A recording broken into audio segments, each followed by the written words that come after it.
Hey, here's a tip for you. Look for the birds. Any time of the year you're looking for bait, you look for birds. That's the truth. You heard it before.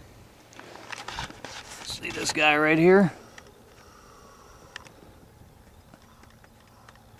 That guy there is never wrong.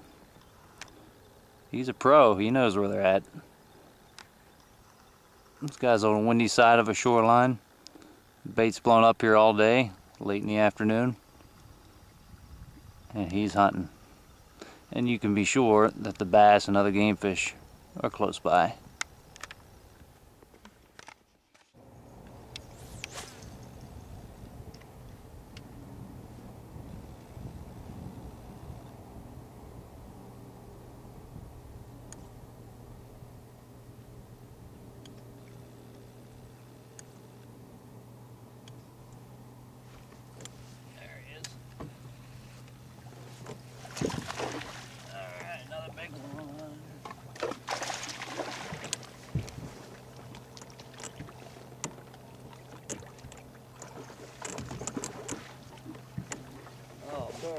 Barely hooked.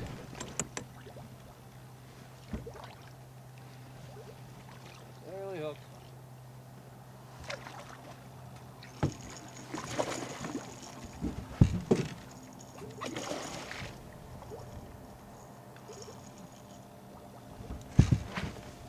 Oh, nice one.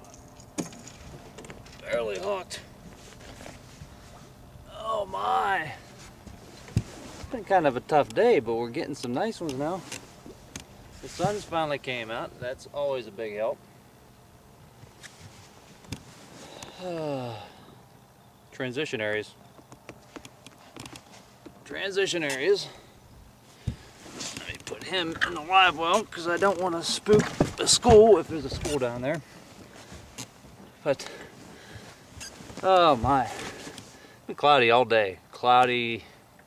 Not a very good day, but bass are into transition areas. When I mean transition areas, I mean back off the shorelines. They're starting to school up, chasing bait, and when you can find them, you can do pretty good. But you kind of need the sun too to position them on the cover on the structure that you're fishing. So, just doing a lot of searching, but I got another one, so let's try to get some more.